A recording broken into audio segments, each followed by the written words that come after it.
oraz Mateusz Lech zapraszają na komentarz dnia. Nie kichamy. Witajcie, z tej strony Mateusz Lech oraz Paweł Jeżowski. Zapraszamy na codzienny komentarz dnia. Tak mówiłem na tym nagraniu. Witajcie. Drodzy widzowie, dziękujemy. Przekroczyliśmy 35 000. Nie powiedzieliśmy tego w dzisiejszym poranku. Gdzieś nam to umknęło. Cieszymy się bardzo, bardzo mocno.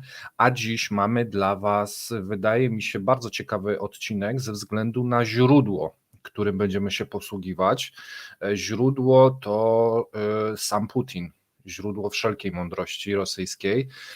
Konkretniej sięgamy dzisiaj po materiały z strony prezydenta Rosji kremlin.ru. Oczywiście można tam sobie wejść i poczytać różne rzeczy, natomiast trzeba skorzystać z VPN-u. My z tego dzisiaj sobie skorzystamy.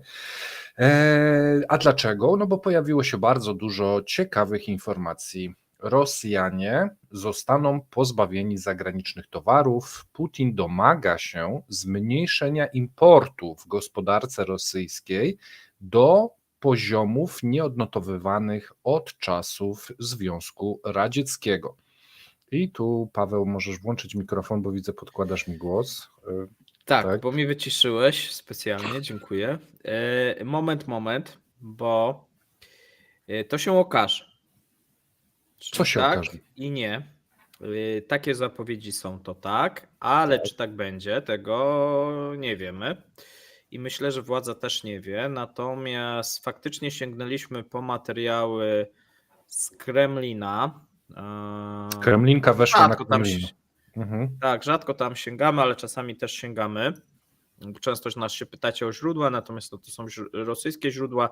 My nie chcemy za każdym razem podawać, bo to staje się jak gdyby bez sensu i śledzenie tego i podawanie. Nie jesteśmy jak gdyby tutaj, nie tworzymy jakichś tutaj prac doktorskich, żeby cały czas powoływać się na te źródła. Natomiast tutaj one są dosyć ważne, bo to są zapowiedzi właśnie ze strony administracji Putina, które pokazują, w którą stronę przez te najbliższe 6 lat ta administracja chce zmierzyć. No i tam mamy takie różne zapowiedzi, od tych szumnych 40% wzrostu produkcji przemysłowej, po właśnie spadek do 17% produktu krajowego brutto importu.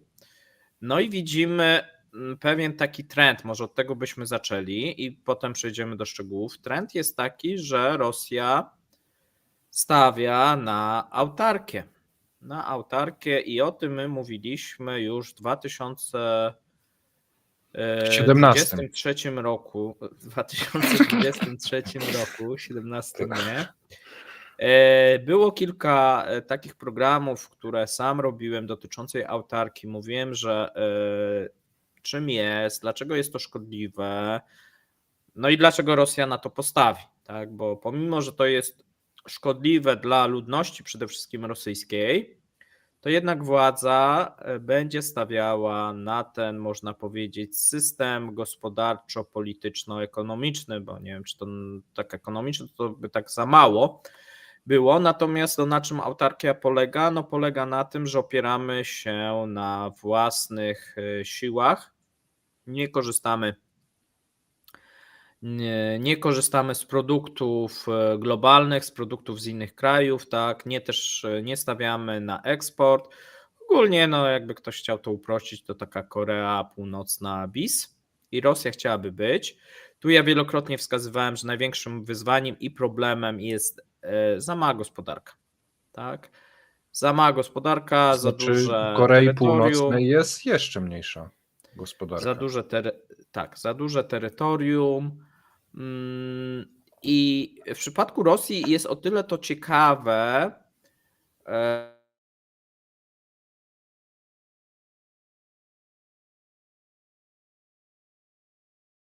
mówi, bo Karaganow mówił o zwrocie na Azję, szczególnie na Chiny oraz na Indię. Natomiast to, co widzimy, to odwrót, można powiedzieć, w wielu aspektach od tego sojuszu z Chinami. Myślisz, że Bo tutaj Rosjanie nie się ma. wystraszyli skali, w jakiej się w tym momencie pakują w łapy pandy? Tak, Że, bo tu że nie ma. wiesz, że to Tak, jest. czuli, że nie ma tej mięty z drugiej strony i że Mhm.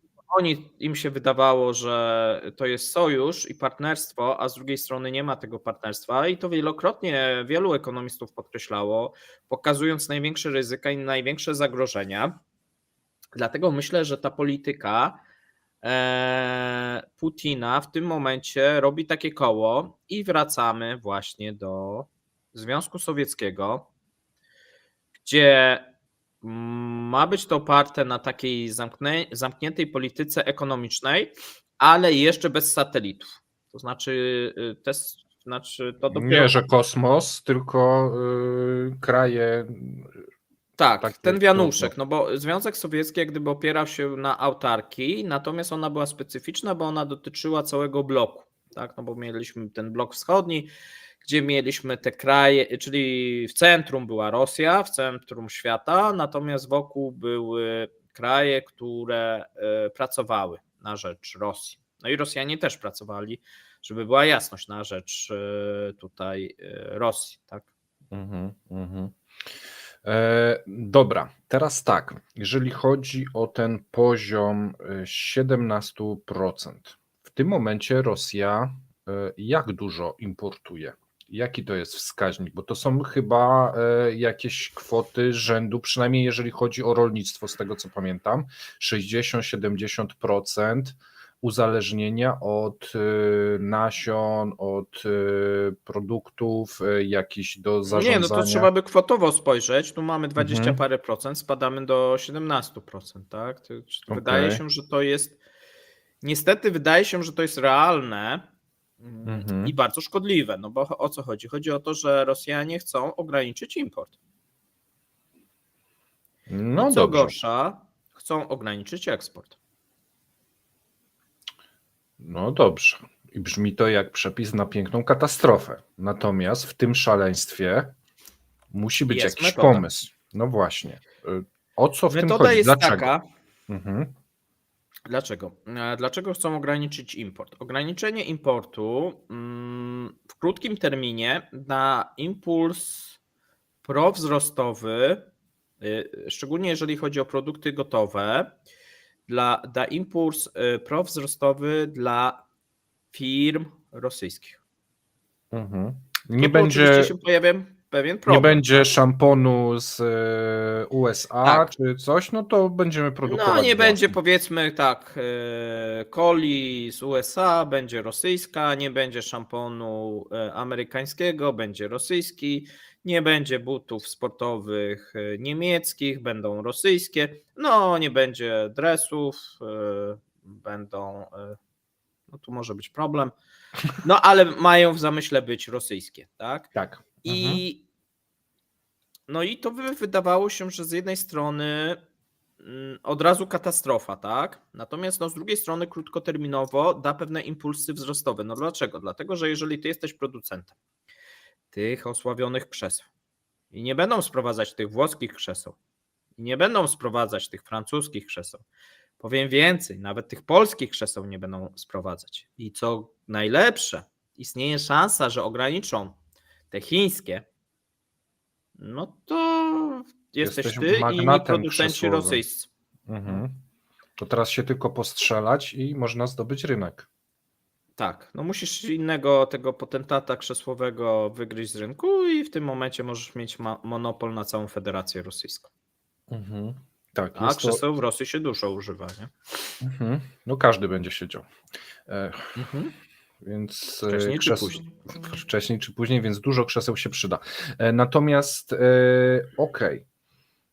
Tylko że jeżeli to jest takie piękne, to dlaczego kraje nie Dlaczego robią nikt tego sobie- nie stosuje? Tak, dlaczego nikt na to nie wpadł? Wiesz, no to brzmi jak raj dla przedsiębiorców. No tak, no bo pojawia się jak gdyby pierwszy problem, tak? Czyli będą się tworzyły monopole i to monopole takie narodowe, czy właśnie związane z pewnym izolacjonizmem, Mhm. Czyli wiesz, no nie masz produktów zachodnich, nie masz produktów być może też azjatyckich albo w ograniczonym stopniu, bo tu mówię, jest pewien problem. I zaraz przejdziemy dlaczego. No i w tym wypadku masz tylko te rosyjskie. No to nie musisz się starać. Tak, pierwszy problem. No dla ciebie Ale to to nie jest jest problem. problem. Jak jesteś producentem, to nie jest twój problem. Na początku nie. Okej. Ale to jest tak, wiesz, jak wyobraź sobie, że nie musisz pracować, dostajesz pieniądze, coraz bardziej się rozleniwiasz, tak? No bo jak Piękny gdyby plan. tak, brak konkurencji, widzę, że się rozmarzyłeś. Tak? Musisz, Rozmarzyłem się, tak. No, Mhm, ale okej, przelewy co rozumiem. miesiąc, tak? Rozumiesz, tak? Wiesz, no, skoro nie musisz pracować, albo inaczej, nie musisz ciężko się starać, nie musisz, nie trzeba żadnych innowacji. Tak? No po co? Kupią Mhm. te krzesła.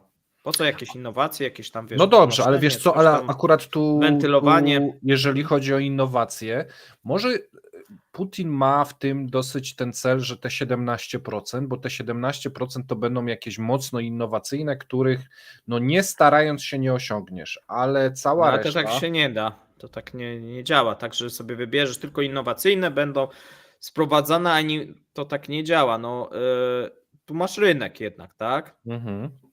A więc i też patrzmy, jak Rosjanie chcą to osiągnąć. No, Rosjanie chcą to osiągnąć poprzez różnego rodzaju ograniczenia. Czyli chcą wprowadzić ograniczenia, sankcje na sam początek na produkty zachodnie. Czyli to. Stwierdzili, że sankcje nie działają zachodnie dostatecznie Tak, mocno, więc tak. jeszcze swoje wprowadzą Tak, na tych ludzi. dokładnie tak. Nie Więc jesteście to, co nie dostatecznie zadziałało, ciemiężeni, my dosypiemy wam jeszcze od tej strony troszeczkę. tak. Okej. Czyli to, co nie działało, albo znaczy inaczej, działało według nas, natomiast nie działało wystarczająco według wielu tutaj obserwatorów, komentatorów, to teraz Putin mówi: OK, to my podkręcimy śrubę i tych zachodnich produktów nie będzie. Zachodnich proszków, zachodnich pas do zębów, zachodnich produktów spożywczych, wszystko będzie rosyjskie. No okej, i tu teraz I zagram... teraz masz taki, wiesz, no, transformatę. Dlaczego? Dlatego, że rynek rosyjski był uzależniony przez tak naprawdę od początku Rosji od produktów zachodnich. No i właśnie, i tu chciałem zagrać trochę adwokata diabła. Czy rosyjscy handlowcy, producenci właśnie wcześniej nie byli zbyt rozleniwieni? Po co pracować nad własną pastą, jak można sprowadzić sobie z Niemiec pastę? Po co budować własne rowery, skoro można sprowadzić, nie wiem, rowery z Polski? Wiesz, ten przemysł, oni weszli na rynek taki mocno kapitalistyczny w latach 90., gdzie firmy zachodnie już były na tyle ugruntowane, na tyle mocne, na tyle opracowały wszystkie technologie, marketing i tak dalej, że nie było potrzeby wymyślania koła od zera. Tu Putin może myśli przezornie, że odetnijmy na 10 lat się od wszystkiego, niech te firmy zaczną myśleć, niech te firmy zaczną składać. Jak się kiedyś pogodzimy, to my przynajmniej mamy jakieś podstawy, że może później do tego Azerbejdżanu ten rower czy tą pastę do zębów wyślemy, bo tej różnicy dłużej nie będzie. Ale żeby to zrobić, to my musimy dekadę się odciąć od wszystkiego, żeby ci nasi zaczęli kombinować.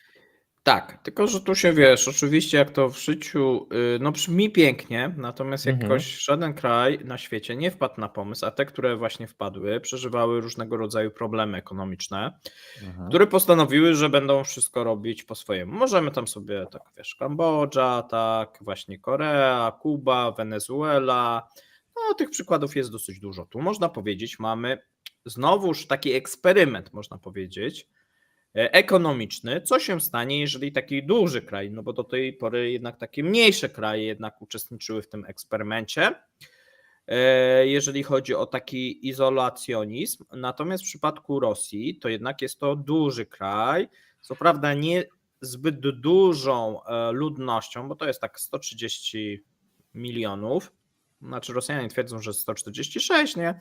No ale to jest oczywiście fikcja. Ale ponad 100. Jest to dosyć tam ale duże to nie pole jest, do wiesz, popisu do takiej... Pół miliarda, miliard, tak i tak dalej. I oni mówią, wszystko rozwiąże rynek wewnętrzny. Czyli tak, po pierwsze eksport, no bo oni już rozumieją, że eksport węglowodorów to chyba to nie jest przyszłościowa rzecz, więc mówią, że to nie. A jak odetniesz węglowodory, no to zostają ci jeszcze metale, trochę spożywki. Jak odetniesz węglowodory, to PKB Rosji spada o połowę. No, Wiesz, o co trochę chodzi. właśnie mniej, bo oni starają się teraz i wiesz, i kiedyś, nie wiem czy pamiętasz, ja mówiłem, że wnioskowano w Rosji, tacy mądrzy ludzie, wnioskowali o pewną transformatę, żeby Rosja przeszła z takiej formy stacji benzynowej do gospodarki, która eksportuje jakieś bardziej przetworzone produkty, no i w ogóle wytwarza. Tak. Ale obecnie wygląda to tak, że Rosja ma nie eksportować, albo mniej eksportować, albo te przychody będą mniejsze, natomiast wcale nie ma wytwarzać bardziej zaawansowanych. To znaczy ona ma wytwarzać, ale tylko do wewnątrz, no bo te produkty, które będą wytwarzane w Rosji, jest mała szansa, że będą, po pierwsze już się zakłada, że nie będą eksportowane, czyli to będzie na rynek wewnętrzny. Po drugie zakłada się, nawet jeżeli no coś by się okazało sukcesem na rynku wewnętrznym, to w przypadku eksportu zbyt duża konkurencja i jak gdyby nie ma na to szans, nie? Więc, ale zaraz, ale to masz teraz z drugiej strony, znowu będąc adwokatem diabła, masz pewną skalowalność produkcji już zapisaną odgórnie, no bo nie wiesz już, że ta firma nie może urosnąć ponad coś, więc już przy planowaniu możesz sobie to zakładać. Może to jest takie rzucenie koła ratunkowego, może to jest takie ułatwienie dla firmy, która chce zacząć produkować rowery. Ona sprawdza, że w tej Rosji to na rowerach jeździ 2 miliony ludzi i powyżej tych 2 milionów ludzi nie ma sensu produkować, więc nie ma sensu robić fabryki większej i tak dalej. Może to na takiej zasadzie działa. Tak, tylko wiesz, no pojawia się pewien problem. Już tak wchodzimy teraz trochę tak w mikro, że skoro produkujesz jakieś te rowery i nie masz konkurencji tej zewnętrznej, to nie musisz się starać. Wręcz zaplanujesz produkcję roweru, któremu odpadają koła po przejechaniu 2 sezonów, no bo po 3 latach, 4 zamkniesz fabrykę, bo już każdy będzie miał twój rower? Nie, możemy, wiesz, z tego się śmiać, ale to trochę tak będzie wyglądać, szczególnie, że będziesz miał różnego rodzaju służby, które będą dbały o to, żeby kontrolować też ceny. Tak? No bo taką naturalną tendencją w monopolu, no bo dobra, wyobrażamy sobie, że mamy tą autarkię, no to jest to, że będziesz miał zwyżkę cen. No bo skoro jesteś monopolistą, nie ma z zewnątrz jakichś produktów, a ty wygryzłeś tych innych z rynku, bo w przypadku, kiedy masz rynek tylko wewnętrzny, to trochę łatwiej jest ci konkurować i, że tak powiem, stosować pewne metody, szczególnie w Rosji, żeby się pozbyć konkurencji. To zgodzisz się. Tak, czyli jesteś na tyle bogaty, na tyle wpływowy i na tyle brutalny, żeby tej konkurencji nie było. No to da się zrobić. W przypadku rosyjskiego, a jeżeli masz na przykład otwarty jakiś import z Chin, z Europy Zachodniej, no to tak za bardzo nie masz takich możliwości. Tak musisz się pogodzić, tak, że oni mogą mieć produkty tańsze i lepsze jakościowo. Tu jest jeszcze w tej układance kurs rubla ważny, bo ja rozumiem, no ale zobacz, jeżeli masz na przykład 100 rubli do dolara i sprowadzasz rower, no to on będzie inaczej kosztował niż jak będzie 200 rubli do dolara, więc w sytuacji jednej jesteś konkurencyjny, w momencie, nie kiedy masz otwarty. No właśnie o to mi chodzi, tak. Otwarty rynek, tak, ale kiedy zamkniesz ten rynek, to masz takie plusy. To odpada ci właśnie ryzyko kursowe. O to mi chodziło. Odpada ci ryzyko kursowe, no bo po co masz kupować, skoro wszystko teoretycznie, no i to oczywiście jest teoria, dlatego zaraz przejdziemy do praktyki. Wszystko teoretycznie odbywa się w kraju, tak? I masz taki obieg zamknięty, no i w sumie nie potrzebujesz żadnych dewiz, bo nic nie eksportujesz, nic nie importujesz, albo bardzo mało, no i ludzie nie potrzebują, bo co mają za te dewizy kupić, nie? No i wracamy tak naprawdę do Związku Sowieckiego, no bo tam były też takie, i to było w takim większym, że w bloku, no nie są nam potrzebne dewizy, no po co? Po co ludzie mają mieć dewizy? Ale w Na co? bloku nie Co oni mieszkalnym, mają tylko te kupować? państwa. Tak. No bo tak. mogą sobie przecież kupić bardzo fajne tenisówki z NRD, mogą sobie tutaj kupić jakieś tam dobre kryształy, mogą sobie tam kupić coś tam z Węgier, mogą kupić coś tam z Rosji i tak dalej, nie? I tutaj w ramach tych krajów można było wymieniać, każdy kraj się w czymś tam specjalizował, no i miałeś taki obieg zamknięty, więc po co jakiekolwiek produkty zachodnie, do czego to jest potrzebne? Niepotrzebne, przecież nasze... Bzdura. Tak, no i tu jest niestety albo stety podobne myślenie. W krótkim terminie przy prowadzonej wojnie będą pewne pozytywy tego rozwiązania. Tak? Jakie to pozytywy, szczególnie dla tych rosyjskich fanów? No a więc produkt krajowy brutto będzie rósł. Okej. Niewątpliwie. Dlaczego? No dlatego, że w tym momencie pozbywasz się importu, jeszcze eksport będzie miał jakąś nadwyżkę, bo ktoś tą ropę będzie kupował, ale ograniczasz mocno import, no i dajesz możliwość pewnego monopolu firmom rosyjskim. No to jak one nie mają konkurencji zachodniej, bo tą konkurencję zachodnią albo przejęliśmy, tak, czyli znacjonalizowaliśmy te firmy, albo wprowadziliśmy dodatkowe zakazy, że nie mogą. No widzimy, że już są zakazy, tak, dotyczące i obostrzenia sieci handlowych, spożywczych. No to wydawało się, że to jest taki ostatni etap, a już Rosjanie trochę jak gdyby nadgonili i przeskoczyli i przeszli do tego etapu. A więc jeżeli są jakieś firmy zachodnie i są jacyś przedstawiciele, którzy nas słuchają, no to nie łudźcie się, wasz majątek no już jest przegrany, tak? Jeżeli możecie wycofać cokolwiek z Rosji, to róbcie to, bo za moment tego majątku nie odzyskacie, dlatego że ze strony władz jest plan, żeby ten majątek w całości przejąć i dać jeszcze dodatkowy taki, wiesz, booster dla tych firm rosyjskich. No bo zawsze jak przejmiesz jakąś sieć partnerów, sieć handlową, majątek, jakieś Przychodzisz na magazyny, gotowe. no to tak jak wiesz, no to tak jakbyś przejął czyjeś mieszkanie, nie? Tak. No przecieka ci, nie Pomieszkasz wiem, jeszcze, nie? prysznic, ale ogólnie łóżko jest, gdzie ugotować jest, coś tam, może za chwilę Tak, będzie i trzeba jeszcze, no remontować, wiesz, ale na wysokim standardzie zrobione, zanim go zdewastujesz, trochę minie, tak? tak. No i ten booster właśnie jest robiony, czyli jest, bo tam w Unii Europejskiej dyskutuje się przejąć ten rosyjski majątek, nie przejąć. No Rosjanie nie dyskutują, tak? W tym momencie przyjmują te zachodnie majątki, tak? I nie mają jakichkolwiek skrupułów, natomiast oczywiście tutaj zachodnie korporacje jeszcze te skrupuły mają, bo mówią, no może jednak ta wojna Bo się kiedyś łudzą. się zakończy, nie?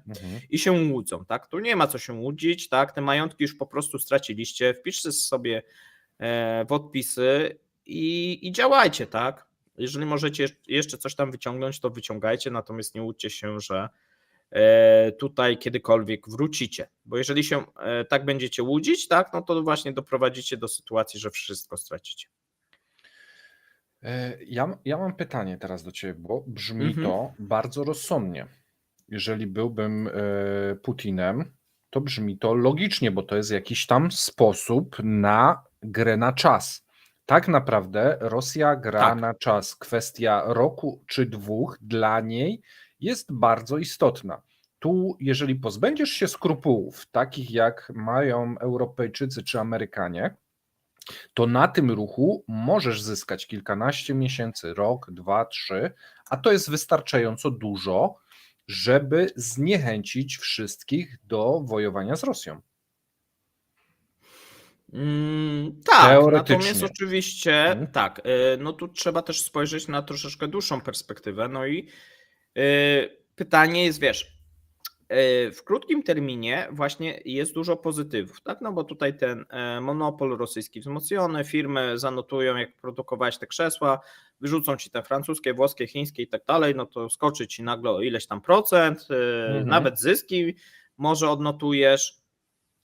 ale pytanie co dalej, bo ty w tym momencie korzystasz, wiesz, z takiego impulsu prowzrostowego, natomiast za jakiś czas będziesz miał taki problem, że to społeczeństwo rosyjskie przestanie rosnąć. Okej, ale to jest za No bo, jakiś czas. no tak, Ale słuchaj, bo za jakiś czas to może się Putin na tym mydle pośliznąć, czy po prostu odpłynąć w śnie do krainy wiecznego śledztwa. Natomiast przyjdzie kolejny i tu mamy wspaniałą rzecz wymyśloną przez zachodnią cywilizację, taką jak amnezja polityczna. Możemy Tak? powiedzieć, że wszystko to, co było złe, to był Putin, a teraz my się dogadamy, chodźcie do nas, otwórzcie na No nowo. tak można. No i to jest też, oczywiście jest to prawdopodobne. I gra na amnezję, teraz na przetrzymanie, a później na amnezję. No co ich to obchodzi? Co Tylko teraz sobie jeszcze myślą? właśnie, to teraz wprowadzimy nowego gracza, Okej. Chiny. Mhm. Bo to wszystko przy założeniu, że mamy wszechwładną Rosję i ta Rosja może zrobić wszystko, jeżeli chodzi o to, co dotyczy jej. Natomiast mamy Chiny, mamy chińskich dostawców i też to nie jest tak, że mamy globalny rynek. To nie jest trochę też tak, że Rosjanie mogą w tym momencie wyprodukować wszystko, bo wiesz, jak wszystko było sprowadzane z Zachodu, a potem z Chin, albo równolegle z Chin, no to spowodowałeś, jak to w rynku takim globalnym, tak? Opakowania stąd, jakieś komponenty z innej części, coś z innej. No, szukałeś, gdzie jest najtaniej, a najtaniej, najlepiej ogólnie, żeby zoptymalizować swoje koszty. Mhm. A tu teraz tak nie ma. No i pojawią się nowe problemy, których nie było, bo my sobie tak zakładamy, że wszystko tak jest idealnie i że wszyscy robią wszystko na czas. Natomiast jeżeli będziesz miał taką fabrykę, jesteś rosyjską fabryką, produkujesz te krzesła, no to do tych krzeseł potrzebujesz drewna. Aha, okej, a ten producent drewna, on tak jak ty stał się monopolistą i on teraz ma spanko. A na ciebie, wiesz, wywalone. Tak, on poszedł na grilla, wróci za 3 tygodnie i łaskawie przeczyta list, czy mail, czy faks, cokolwiek tam mu wyślesz. No i on wtedy ci powie, no okej, ale za następny tydzień. Ale on ma zamówienia teraz tutaj dla wojska takie, wiesz, na te protezy i... Dopytuj się. No rozumiesz, tak? Tak, okej. A nie możesz nagle wysłać gdzieś do jakiejś zachodniej firmy, bo w sumie nie, wiesz, masz różnego rodzaju obostrzenia nowe, czy właśnie nie daj Boże tej chińskiej. Przy czym, a więc wiesz, to taka polityka oczywiście w krótkim terminie da pewien impuls, natomiast w dłuższym terminie no to jest, wiesz, no upadek gospodarki, upadek państwa. Natomiast no tu trzeba wprowadzić jeszcze właśnie gracza chińskiego, bo ten gracz chiński wszystko zmienia. Dlaczego? Dlatego, że tego gracza chińskiego nie można się pozbyć i jeszcze co gorsza jest się częściowo od niego uzależnionym i jeżeli chcielibyśmy go się pozbyć, wyciąć go, no to ten proces nie jest taki prosty. Okej, dlaczego nie można go wyciąć?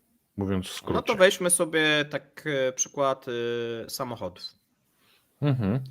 Mamy w tym momencie producenta w Rosji, mamy tak powiedzmy na 10 miejsc produkujących samochody marki, tak, nie?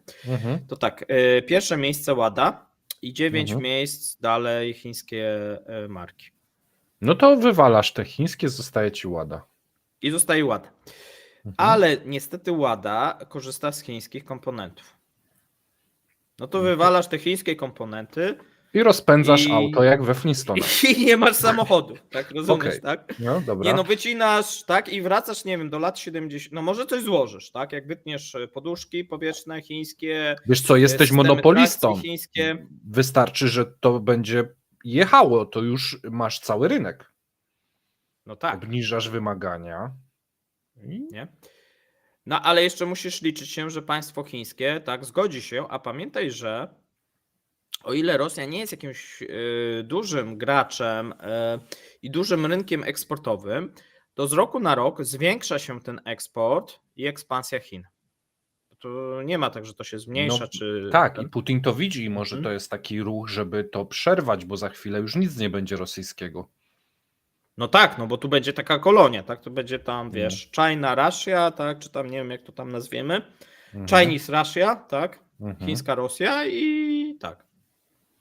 No to No dla to nich zagrożenie jest przez wielu rozwiązanie. ekonomistów jest tak. No i żeby zmniejszyć. No ale żeby zmniejszyć, to co? Trzeba, wiesz, to pewną taką wojnę celną nawet wprowadzić, a przecież to jest sojusznik, sprowadzamy stamtąd podzespoły dla wojska i tak dalej. A tu specjalna operacja. Więc to nie jest takie proste. No Bo tak. nawet jeżeli jest coś nielegalnie sprowadzane z Chin, no to jednak za przyzwoleniem tego rządu. A jeżeli pójdziesz na jakąś taką wojnę celną, tak jak, nie wiem, Stany Zjednoczone zrobiły przykładowo, nie? Mhm. No to jak to się może skończyć dla ciebie? No to będą jakieś chińskie sankcje w stosunku do ciebie. Pamiętajmy, że cały system finansowy jest postawiony w tym momencie na chińskim systemie. Czy potrzebujesz te pieniądze tak bardzo? W sensie, jeżeli masz tą Nie, no nic nie autarkię? potrzebujesz. Ja wiem, pójdźmy, wiesz, w stronę, wiesz, ala doktorzy, tylko surowce się liczą, jakie tam pieniądze, tam jakieś przepływy, jakaś gotówka, na co takie Mhm. jakieś tam transgraniczne nie? To przecież jak masz surowce, to masz wszystko, nie? I możesz barterem Mhm. wszystko wymieniać. Nie? No dobrze, ale Rosja też chce ograniczyć eksport surowców, na których żyła. No i ten eksport to właśnie w Znaczy głównej ona mierze twierdzi, że on do... sam będzie, wiesz, zanikał i ona chce ograniczyć, bo już tak, wiesz, mówi, że wybiega w przyszłość, że ona świadomie to robi. Znaczy nie ma Znaczy wyboru, bo to zostanie świadomie ograniczone. wyczerpują się pola i technologicznie możliwości gdzieś No tam tak. też się kończą, więc ona świadomie mówi już, że będzie ograniczać, no bo nie będzie czego eksportować, jeżeli Tak. z każdym rokiem. No będzie mniej, może wiesz, tak, że no- tak zupełnie i nagle to będzie tak, wiesz, tak pyknie, już Tak. to nie, to tak nie działa, nie? No już Tak, widzimy, oczywiście. słuchajcie, żebyście też zrozumieli, tak? Kilka lat temu 11 tych milionów baryłek dziennie, tyle produkowała Rosja, teraz w czerwcu będzie to prawdopodobnie 8, 9, 8,5, zobaczymy w którą stronę pójdą. Ale bym się nie zdziwił, jakby tam się pojawiło 8,5 miliona. Tak, ale nie baryłek. wiemy, czy nie są w stanie wrócić, gdyby się, wiesz, wszystko zakończyło. Nie są, to wiem. Nie są. To wiem. Aha. To nie jest Arabia Saudyjska, oni nie mają, tak jak już zamkną, to się zaczopuje, nie ma takich technologii. Mhm. Zresztą to masz, wiesz, wieczną zmarzlinę. Nie są. Okej. Mogą stworzyć nowe, odbudować, bo potencjał to mają, jak najbardziej, jeżeli chodzi, wiesz, o ilość teoretycznie, to tak jak Wenezuela, tak, no mogą. No ale czy to się wydarzy? No znowuż, potrzebne są technologie i kapitał. Rosja w tym momencie odcina się od dwóch rzeczy, bo pytasz się, dlaczego to jest niebezpieczne dla Rosji. Mhm. Odcina się od technologii, no bo Mhm. mając tylko rosyjskie technologie i taka autarkia i izolacjonizm, no to nie masz dostępu do nowoczesnych technologii. Ale jest to jakiś sposób, żeby zmusić tych ludzi do rozwijania własnych technologii, pozbywając się zachodnich, więc one będą słabe, ale może za dekadę, dwie. No w to jakiś pójdź do sposób się- Wacusia, powiedz, że nie dostanie ziarna i weź teraz ty chłopie główku i tak, żebyś jakoś przeżył, bo Dwie dałem dekady. ci takie innowacyjne środowisko. Dobra. Okej. Rozumiesz, tak? No to jest poświęcenie, na które być może Putin jest I gotowy. być może będą firmy, które gdzieś, ale w sposób rosyjski będą mieli tą innowacyjność. To nie znaczy, że w sposób zachodni, taki pożądany, tylko Mhm. rosyjski opłacą na przykład tutaj kogoś i to ziarno dostaną na przykład, nie? Lub rozumiesz, tak?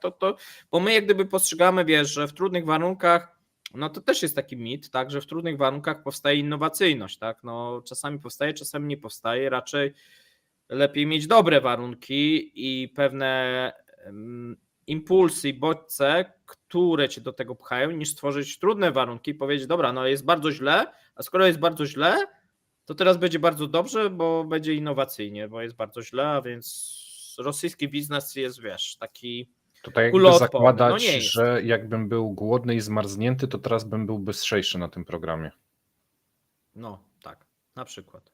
No to... Bo jesteś głodny i tam mówią, że za moment będzie biały niedźwiedź i ty w tym momencie, wiesz, zrobisz wszystko tak, żeby no... No tak trochę to nie działa. Okej. Tak? Mm, Ale zostawiając tego naszego Wacusia, no to wiesz, tutaj będzie ten problem chiński moim zdaniem, bo Rosja nie jest w stanie się też w tym momencie uwolnić od Chin. Chodzi ci o polityczne uzależnienie, czy Nie, ekonomiczne, technologiczne? bo teraz mówi na przykład robimy cła dodatkowe na import, tak? Nie, bo tam, żeby pobudzić naszą gospodarkę, bo produkty gotowe chińskie, częściowo tak zrobiła, przywracając te cła eksportowe, ale to na te drobne rzeczy. Natomiast idzie dalej, tak? Mówi, że na jakieś tam, wiesz, smartfony, to jakieś, bo będzie samemu robić smartfony, nie? Po co te Konsole chińskie, do nie? gier, tak. Konsole do gier, sam słyszałeś, nie? Tak. Tam wiesz, jakieś tam. Co prawda Chiny za bardzo tutaj nie przodują, no ale coś tam robią. To my też mają jakieś swoje odpowiedniki tych konsol. To my będziemy robili swoje smartfony, telewizory, całą elektronikę po swojemu. W końcu myśl rosyjska jest wielka. No i wyobraź sobie, i wtedy Chiny mówią, a jednak tam mamy awarię w tych. No i ten eksport ropy to tak musimy teraz przekierować, nie? A Rosjanie mówią, no ale jak to? Jak, nie weźmiecie od nas teraz? To już nie ma kto wziąć. No już nie ma kto wziąć, tak.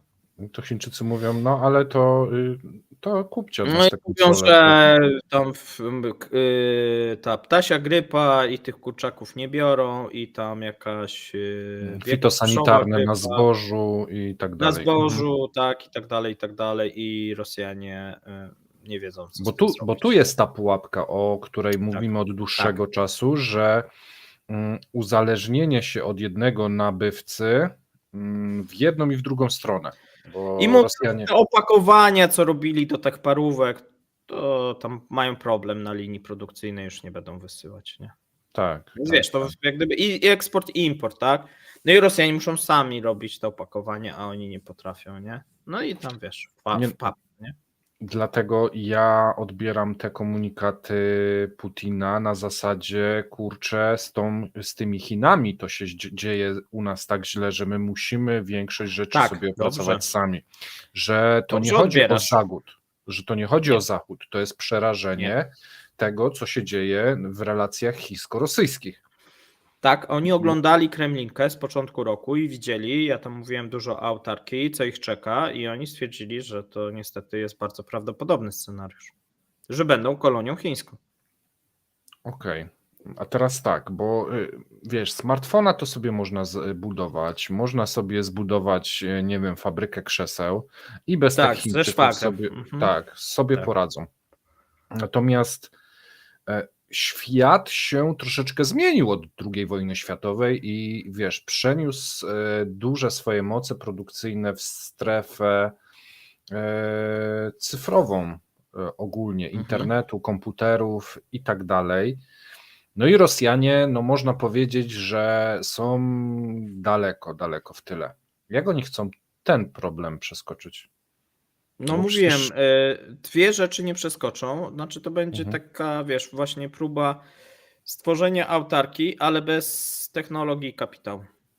Oni się zmienią w coś w rodzaju Amiszów, że na tych wozach i wiesz, że takie odcięcia tej technologii? Nie, ale jak sobie tam, wiesz, porównasz nie do Amiszów, ale tak wiesz, 30 lat do tyłu z technologią i to tak mniej więcej może wyglądać. Znaczy 30 lat, jak spojrzymy za kilka lat, nie? To też, tak, że wiesz, oni staną na początku lat 2000, tak, a świat będzie, wiesz, jakieś robił tam sztuczną, no jakieś pewne elementy będą przenikać, bo to nie będzie tak, że zupełnie, natomiast no widzimy to już. Zobacz, że widzimy, że ten mir rosyjski, to co on proponuje, te różnego rodzaju rozwiązania, no to są takie rozwiązania tak no 20 lat do tyłu, nie? Dobrze, a teraz w takim razie ja mam pytanie odnośnie zagrożeń Rosji, w sensie zagrożeń Europy. A jeszcze to nie jest Rosji. koniec, bo to jak gdyby jest budowane, że trzeba pozyskać satelity. Znaczy no właśnie o to mi chodziło. O to mi chodziło, że do tej autarki to ty potrzebujesz jeszcze te kraje, które kiedyś były w Związku Radzieckim. No I właśnie, tak, one tak minimum, a najlepiej Tak. więcej. tak, bo no i właśnie, jak to się ma do zagrożeń dla Europy, dla Polski, no bo taki No kraj, trzeba który się cofa przekonać kraje, że u nas jest dobrze. Znaczy, że w Rosji, chcecie. że ta Tak, że autarkia chcecie jest do Rosji. taka fajna. Mhm. Tak, i To- chcecie się też przyłączyć. To nie jest pozytywna wiadomość. No nie, ale taki jest kierunek. To Tak. nie wiem, czy Tak. szukamy pozytywnych. No taki jest kierunek. No tutaj będzie rozbudowa cały czas armii, no bo wszystko jest jak gdyby stawiane tak, patrz. 40% w przemyśle do 2030. To jest cel. Mhm. Spadek importu. 40% w przemyśle wzrost. Tak, wzrost. No. Tak, no bo to Czyli ważne. tak co roku trzeba solidnie, znaczy rosnąć nawet szybciej niż teraz.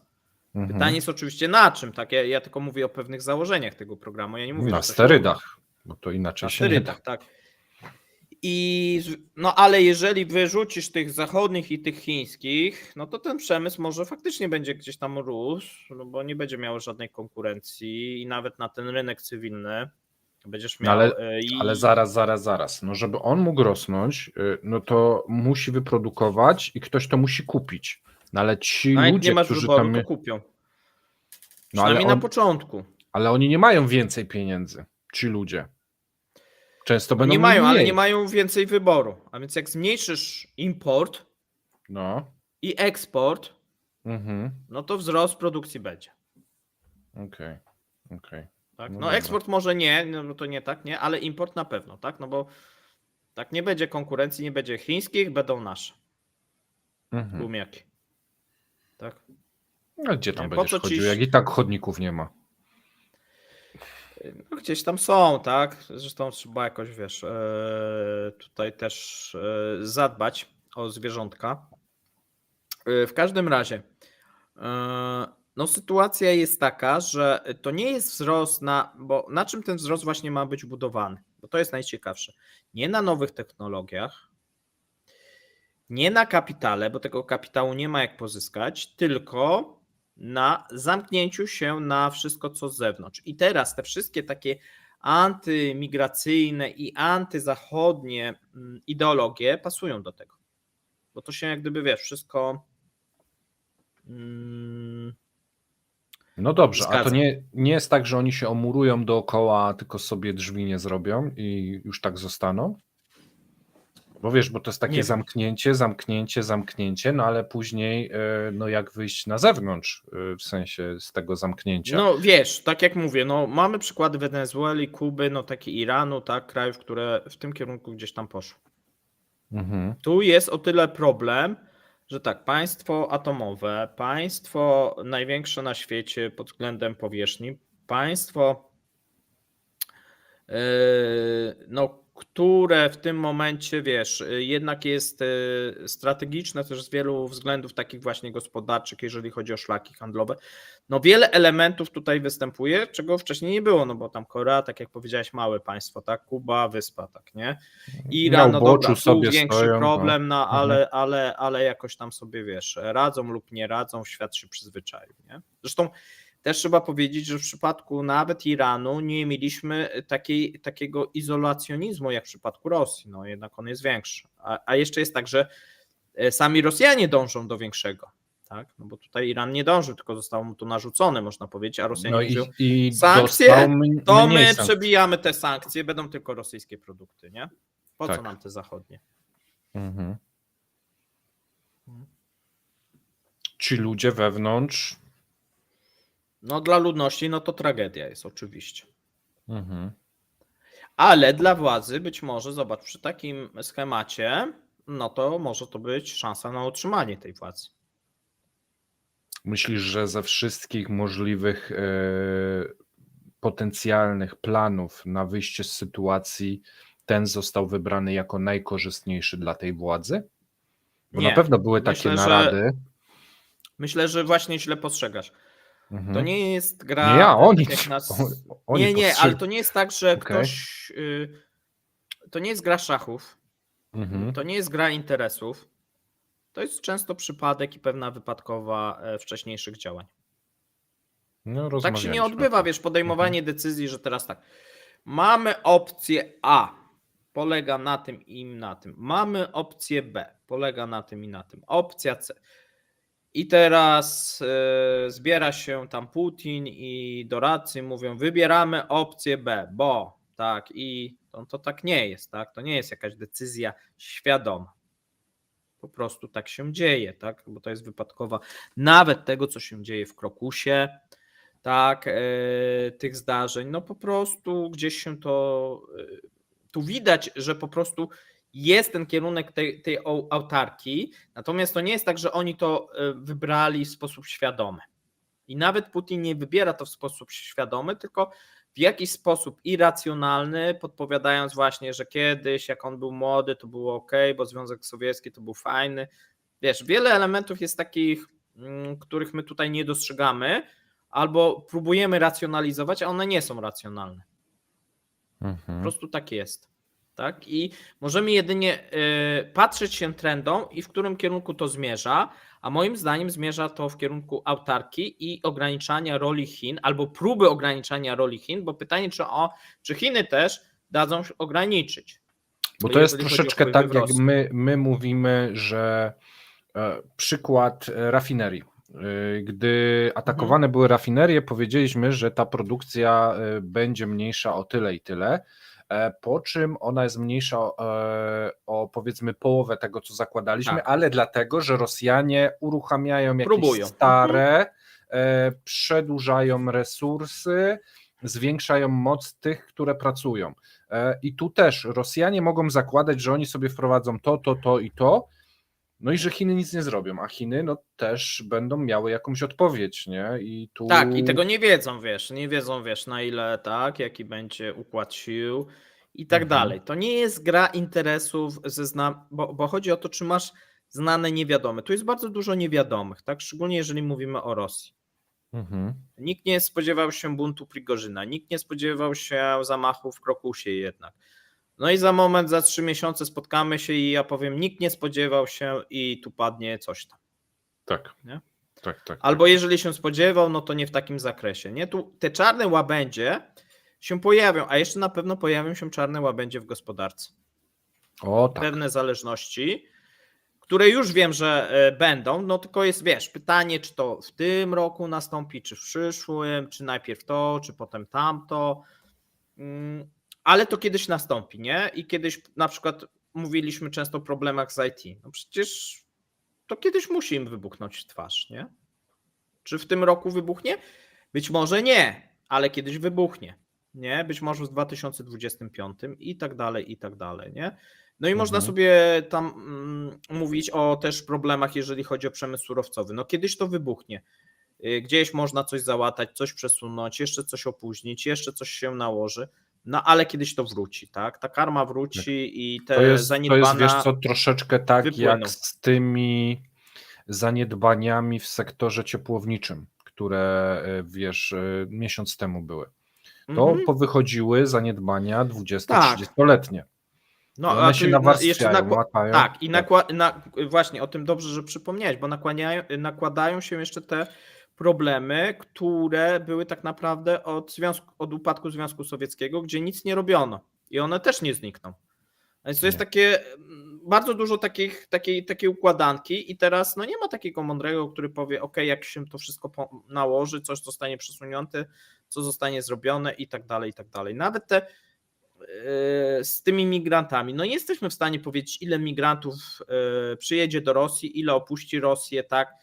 Jak Słuchaj, poważne ja tylko będą... przypomnę, że w zeszłym roku Ministerstwo Pracy zgłaszało zapotrzebowanie kolosalne na migrantów i prosiło rząd o uproszczenie procedur. No i widzisz, i co zrobiono, nie? No mamy teraz to, co jest, nie?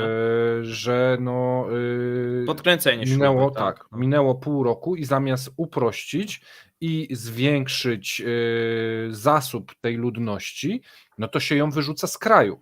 Czyli coś zupełnie przeciwnego, czyli ten problem, który tak, mieli... i jak to wpłynie, wiesz, miałeś problem, nie? Tak.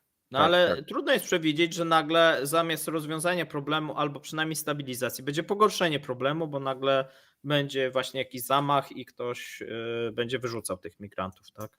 Tak, tak. No. Jeszcze masz na przykład Kadyrowa. Nie wiadomo, co mu się Tak. odpali za No miesiąc, pół on roku każe teraz płacić swoim urzędnikom za długi w sklepach. ludności w sklepach, tak. Tak, bo Nowy bardzo pomysł na popularny jest zdobycie system popularności. kartkowy, że ludzie na zeszyt biorą. Na zeszyt. No i teraz tak, i teraz Kadyrow mówi urzędnikom, no to spłaćcie te zeszyty tym ludziom.